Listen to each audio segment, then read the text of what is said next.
To bio neki skup gde je bilo ne znam koliko gradonačelnika tada bilo u vlasti, gde je kao videla kako devojka igra pored šipke. Ti, Maco, malo manje da šikaš. 4 viskića si sabila do sada. Dragan Marković Palma optužen je za sistematsko podvođenje žena i maloletnih lica. Ovaj slučaj je odmah povezan sa slučajem takozvanog političara pedofila koji je otvorio Igor Jurić pre nešto od više od godinu dana. Još tada, kada je Jurić progovorio javno o postojanju veoma moćnog političara koji napasuje maloletnice, po portalima na netu, naročito u komentarima, mogla su se vidjeti nagađanja, ali i ozbiljne optužbe na račun Palme, što znači da su ga već mnogi i tada prepoznali u toj priči. Naravno da ova nagađanja nisu od juče. Ovaj slučaj je posebno interesantan jer je reč o trećoj najpopularnijoj ličnosti u Srbiji. Za vašu informaciju, treći čovjek po popularnosti u Srbiji. To imate neke istraživanja? Pa dobro, evo ja vam kažem, treći, pa neću da kažem, prvi je Vučić, možda sam i drugi. Ja sam počeo da smetam ne vlastima, ne Vučiću, nego Đilasu.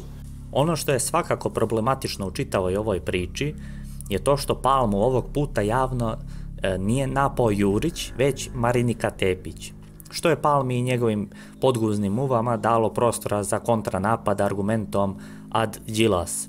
Kada pogledamo prvo javno obraćanje Palme pred medijima u Jagodini povodom ovog slučaja, osim što je govorio o tome kako je munjevitom brzinom na osnovu džempera i sata zaštićenog svedoka prepoznao ko je u stvari taj tip koji iznosi optužbe na njegov račun, Palma je malo uzeo Đilasa u usta, iako se Đilas još nije ni oglasio povodom ovog slučaja, niti je uzeo Palmu u svoja usta.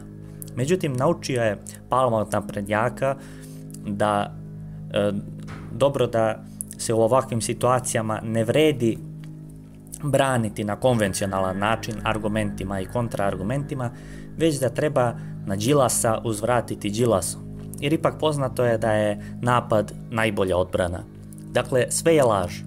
A razlog zašto je sve laž je to što napadi dolaze od strane Đilasovih plaćenika. Ovu situaciju, na primjer, Jurić, ukoliko je zaista iskreno želeo da dovede ovaj slučaj do kraja, nije smeo da dozvoli, odnosno politizacija ovakvog problema je sama po sebi problematična.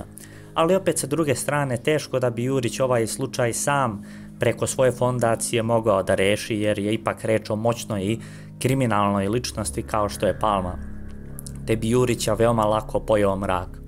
Ovako, kroz politizaciju ovog problema, ipak je munjevitom brzinom ova vest obišla sve domove u Srbiji i sad su svi čuli za šta je Palma optužen. Na kraju krajeva, da li jeste radio to za što je optužen ili nije, na sudu je da to utvrdi. Doduše, opet znamo da je sudstvo u Srbiji korumpirano, a naročito u slučaju u kome je optuženi Palma, srpsko sudstvo veoma lako može da omane i da na neki način izgubi dokaze.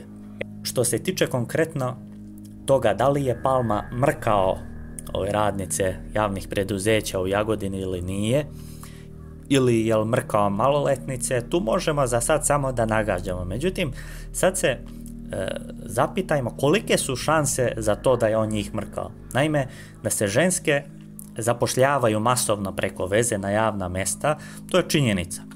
A naročito su socijalisti, čiji je Palma polubrat, skloni da čak ni ne kriju kako zapošljavaju drndaljke kao sekretarice, partijske funkcionerke, da im izmišljaju radna mesta i tako dalje. Te ženske se između ostalog i mrkaju da bi bile tamo gde su. Dakle, da su Palma i Dačić mrkali te drndaljke koje su se preko njih ili njihovih ljudi zaposlile, u to mislim da realno teško da i možemo da posumnjamo. Čak kada bi Palma izneo medicinski dokaz da nije fizički u mogućnosti da polno opšti sa ženskama, Srbija bi ga proglasila nesposobnjakovićem, jer kako je moguće da ih ne mrkaš kad si ti tamo baja, jel?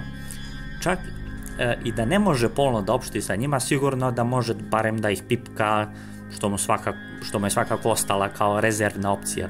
U tom smislu je dakle opšte poznato da ovi kriminalni tipovi koji su se silom prilika našli u politici mrkaju redom zaposlene radnice u javnom sektoru pre svega.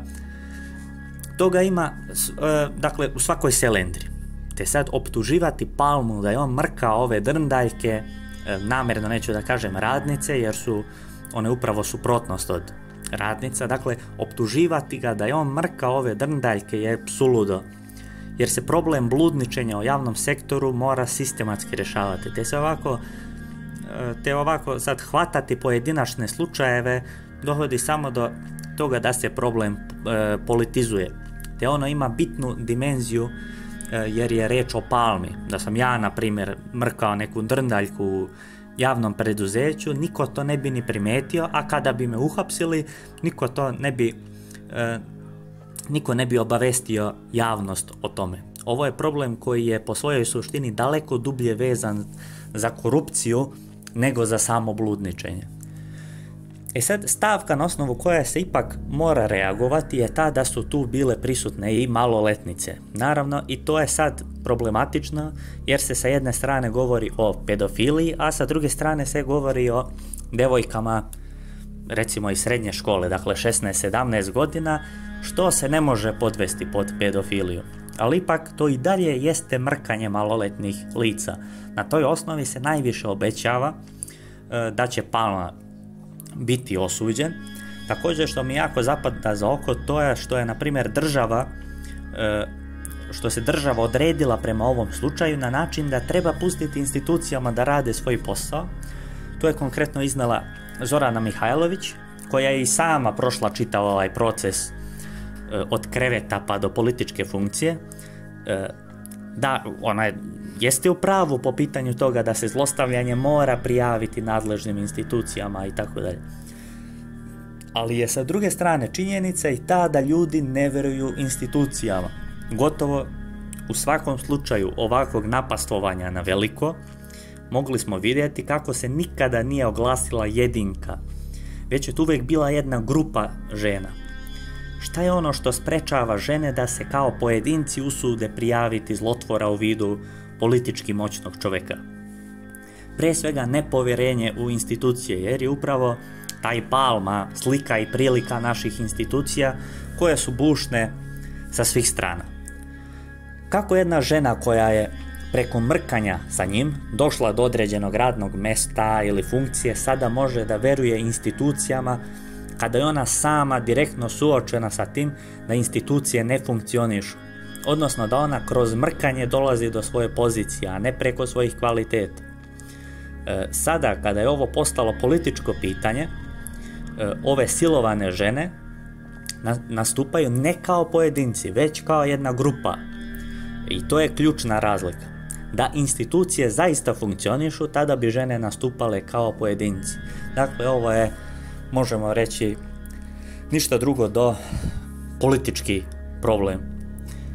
Šta vi mislite o ovoj tematici? Ukoliko imate neko svoje mišljenje, ostavite ga ispod u komentarima. Ako vam se svideo video, bacite jedan like i zapratite moj kanal. Do sljedećeg viđenja. Pozdrav!